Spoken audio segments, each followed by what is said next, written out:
Muy buenos días, hoy vamos a hablar del paciente con insuficiencia hepática aguda y crónica, en este caso particularmente de la insuficiencia hepática crónica. La misma, o cirrosis, puede estar definida como una etapa tardía de fibrosis hepática progresiva caracterizada por la distorsión tanto de la arquitectura del hígado como la formación de nódulos de regeneración en la misma glándula. En general, se considera irreversible en sus etapas avanzadas, momento en el cual la única opción de tratamiento puede ser el trasplante hepático, que no forma parte de la discusión. Sin embargo, se ha demostrado que la reversión de la cirrosis en sus etapas iniciales es posible en varias formas de enfermedad hepática después del tratamiento de la causa subyacente, es decir, aquella que le ha dado origen. Los pacientes con cirrosis son susceptibles a una variedad de complicaciones y su esperanza de vida se reduce notablemente, por lo cual un diagnóstico precoz permite un manejo transdisciplinario de la patología en cuestión y por consiguiente mejorar tanto la sobrevida o la expectativa de vida del paciente como sus complicaciones. En cuanto a las etiologías o los agentes etiológicos, son numerosos, pero los más frecuentes son el virus C, al igual que el consumo excesivo de alcohol, y la esteatohepatitis no alcohólica relacionada con la obesidad. Estas tres entidades representan un 80% de los agentes etiológicos eh, productores de la cirrosis, ya sea provocando inflamación hepática crónica o la colestasis de la glándula con ulterior fibrosis y cicatrización.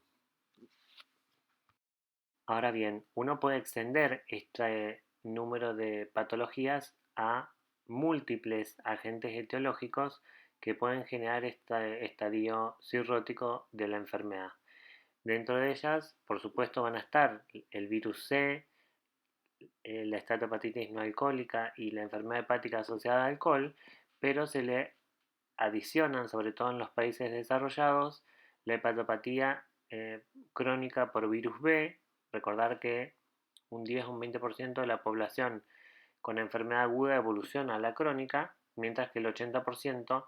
de los virus C evolucionan a la crónica. Y la hemocromatosis como entidad genética con afectación multiorgánica por depósito de hierro. Ahora bien, las causas menos frecuentes son múltiples, como se detallan en el slice, como la hepatitis autoinmune, la cirrosis viral primaria o secundaria, la colangitis esclerosante primaria, algunos fármacos, por ejemplo, el metotrexate o la isoniazida, enfermedad de Wilson, como enfermedad genética por depósito de cobre, el déficit de alfa-1 antitripsina, la enfermedad celíaca. No obstante, esta es poco frecuente dentro de las infrecuentes. La enfermedad granulomatosa del hígado, que puede ser primaria o secundaria, la fibrosis portal idiopática, enfermedad poliquística hepática o hepatorenal, procesos infecciosos de evolución crónica, como pueden ser la brucelosis, la sífilis, recordemos la sífilis tardía, que tiene los goma, la esquinococosis, otras entidades no infecciosas como la insuficiencia cardíaca derecha o la enfermedad veno-oclusiva son algunas de las entidades menos frecuentes que pueden generar este fallo hepático crónico con ulterior cirrosis. Ahora bien, históricamente la misma se clasificó morfológicamente como micronodular, macronodular o mixta. Se creía que la cirrosis micronodular, caracterizada por nódulos de menos de 3 milímetros de diámetro, estaba causada sobre todo por agentes etiológicos como el alcohol, la hemocromatosis, causas colestásicas de cirrosis u obstrucción del flujo venoso hepático, mientras que la macronodular estaba caracterizada por nódulos de varios tamaños mayores a los 3 milímetros y eran secundarias sobre todo hepatitis virales crónicas. Aunque importante de una perspectiva histórica, este sistema de clasificación morfológica tiene varias limitaciones. Dentro de ellas, que es relativamente inespecífico respecto a la etiología, medir el tamaño. En segundo lugar, la apariencia morfológica del hígado puede cambiar a medida que avanza la enfermedad hepática, por lo cual La cirrosis micronodular generalmente progresa a cirrosis macronodular. En tercer lugar, hay marcadores serológicos que están disponibles en la actualidad y que son mucho más específicos que la apariencia morfológica hepática para determinar la etiología de la cirrosis. Como ejemplo, tenemos los anticuerpos antimitocondriales, que tienen una especificidad del 98% para el diagnóstico de la colangitis biliar primaria. Y por último, la evaluación precisa de la morfología hepática solo puede lograrse mediante cirugía, laparoscopía u autopsia, mientras que en la práctica clínica existen medios menos invasivos para hacer un diagnóstico etiológico. En relación a las manifestaciones clínicas, estas en primera instancia suelen tener síntomas inespecíficos como es la pérdida de peso o la pérdida del apetito o anorexia, debilidad o fatigabilidad muscular, o signos o síntomas que hablan de descompensación aguda de la enfermedad, como puede ser la presencia de coloración amarillenta de piel y mucosa, ictericia, el prurito secundario colestasis, signos de hemorragia digestiva alta, como puede ser que vomitan sangre, es decir, que tienen hematemesis, o que están hipotensos secundarios a este sangrado digestivo y que se expresa a través de la melena. Pueden presentar distensión abdominal en el contexto de la presencia de hipertensión portal y consecuente ascitis, o un estado de confusión que puede ir desde el letargo o desde la confusión en sí a el estado o grado 4 de encefalopatía hepática de coma. En relación a los signos que uno puede hallar al examen físico, van a estar la ictericia, pueden presentar spiders o angiomas en araña, que son lesiones vasculares que consisten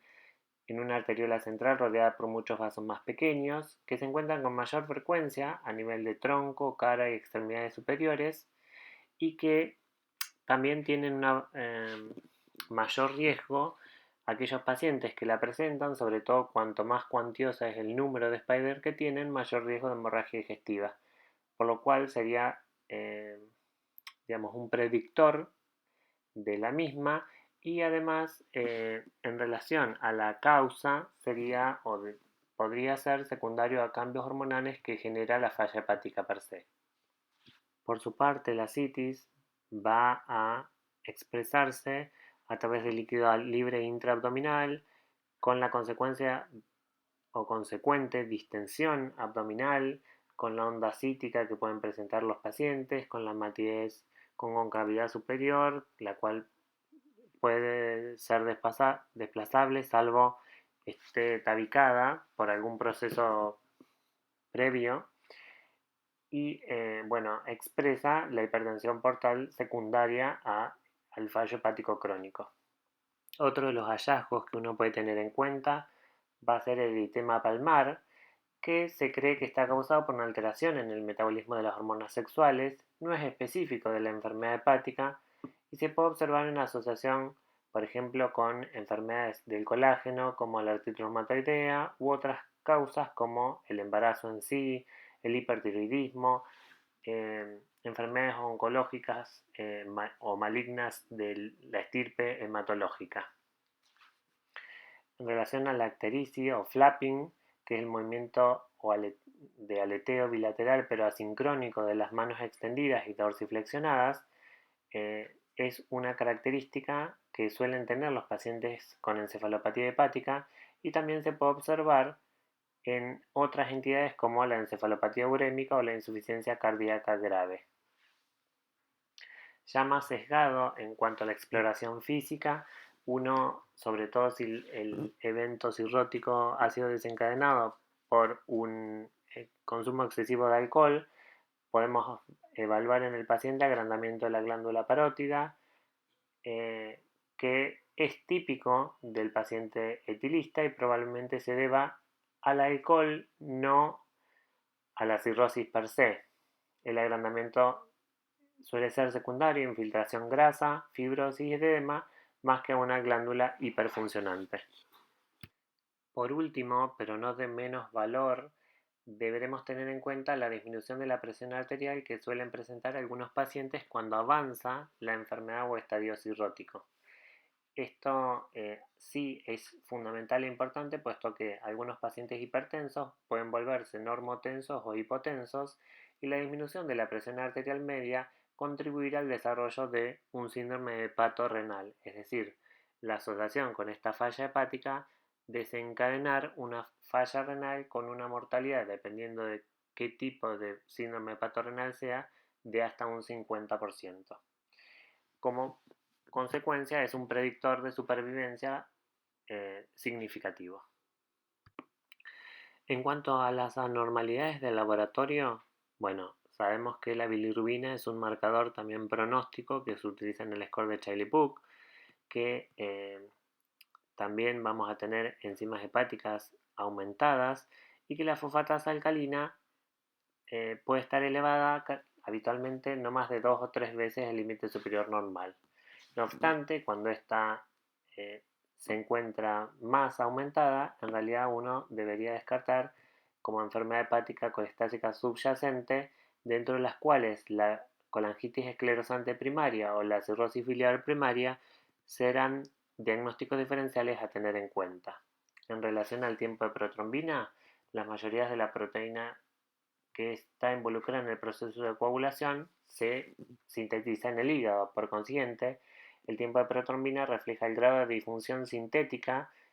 del órgano en cuestión. El tiempo de protrombina aumenta a medida que disminuye la capacidad de un hígado cirrótico para sintetizar factores de la coagulación, por lo tanto el empeoramiento de la coagulopatía se correlaciona con la gravedad de la disfunción hepática. Y esta variable también es tenida en cuenta en el score de Chailey-Pugh, que ya mencionamos previamente. En cuanto a la hiponatremia o el descenso de sodio, es común en los pacientes con cirrosis y ascitis y está relacionado con la incapacidad del organismo de excretar agua libre. Esto se debe principalmente a los altos niveles de secreción de hormona antidiurética que hay en el paciente, y por eso cuando uno tiene una hiponatremia en realidad habrá que estratificarla para ver si las características que uno encuentra condicen o no con la entidad en cuestión. La hipoalbuminemia que pueden tener estos pacientes se debe a que la síntesis de la albúmina es exclusivamente hepática. Por consiguiente, los niveles de albúmina caen a medida que la función sintética del órgano disminuye con el empeoramiento de la cirrosis. Por lo tanto, niveles de albúmina sérico pueden usarse para ayudar a clasificar la gravedad de la cirrosis y de hecho también forma parte de los criterios de Chailey-Pugh. La hipoalbuminemia no es específica de la enfermedad hepática, ya que puede observarse en muchas otras afecciones médicas como son la insuficiencia cardíaca, el síndrome nefrótico, la enteropatía perdedora de proteínas o la desnutrición dentro de ellas. Para finalizar con los datos que menciona el slide, la trombocitopenia, es decir, el descenso de plaquetas, es causado principalmente por la hipertensión portal, que genera una esplenomegalia congestiva concomitante. Un vaso agrandado puede provocar un secuestro temporal de hasta el 90% de la masa de plaquetas circulantes. Sin embargo, es raro que el recuento plaquetario de los pacientes sea menor a 50.000 por milímetro cúbico.